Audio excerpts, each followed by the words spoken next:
If you want all your YouTube thumbnails to look the same, you're probably going to need some kind of template. There'd be a few different programs you could do it in, but I've set mine up in Photoshop. And in the most meta of meta videos, I'm going to use this video's thumbnail creation as the demonstration. So this is just a little example of what my thumbnails look like. There's always a screenshot from the video, the title of the video, a little hero image, and then the icons of any relevant programs. I'm not saying these are perfect. These are just, consistent and well branded. And look, one day we might change the style, but because I've been running with it for so long, I kind of like the way they all feel like part of the same family. So we have a Photoshop template. This has the most recent video that I've done. The first thing I do is go in and change the title text. So I take the last one, duplicate that layer. This one is going to be how to create a consistent YouTube thumbnail in Photoshop.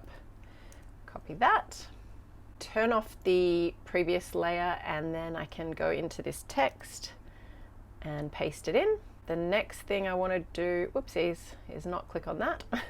The next thing I want to do is change the icons. So head back up to my layers and go up to my logos group. We do not want layer 1. Oh, that was Google Lens. So I'll hide that again. And I want to find if I have one already for Photoshop. Don't need Chrome. Here is Photoshop. And then I will need the screenshot. So for this one, I have taken a short video to screenshot from.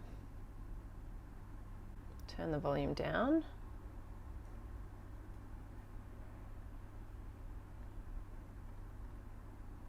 Wait till I'm looking kind of normal.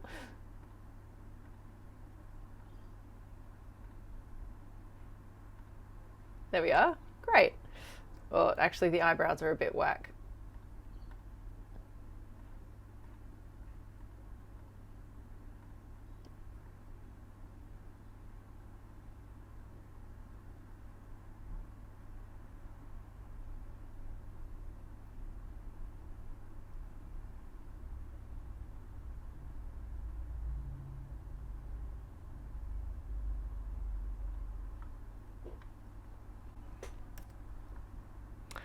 So once I've taken the spot that I want, I take a screenshot of that.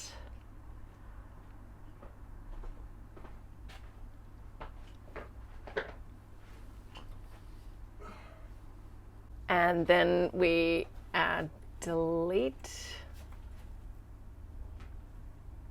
that one. Now we can go into Photoshop and brighten it up.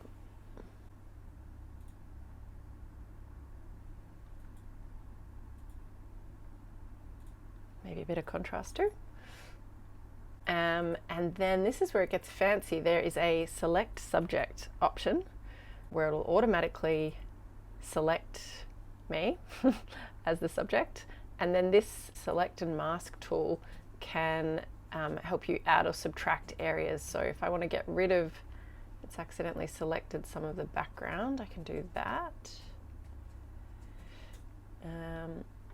And then if I wanted to add a bit more where it's missed the edge of my face, and then the hair, whee, pretty good. And then I'll just take this edge down. Okay, so now it's selected just me. I'm happy with that. I can copy and I move into this section, into the screenshot section, add a new layer and paste. Then we transform.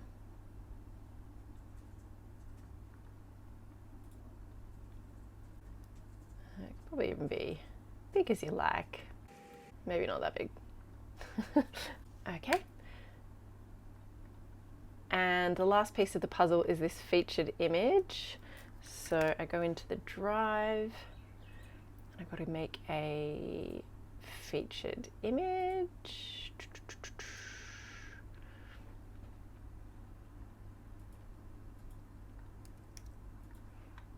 And we will call this one, this name.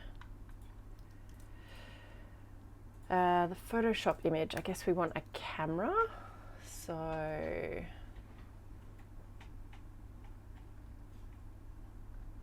pick out a camera, stick that in the middle, and then I'm going to give it the background. What haven't I done for a while? Light blue, one of these. Beautiful. Download that as a JPEG. I call it the name of the video. And this is my featured images group. So I turn off the previous one, add the new layer, and bring across this guy. Whee! Oops. Keep it in proportion. That should be good. All right, and then we save and export as PNG, and that's my thumbnail. It's going to be a new folder in this folder, video number 34. And the name of the video, thumbnail. Ta-da! Hope this helps.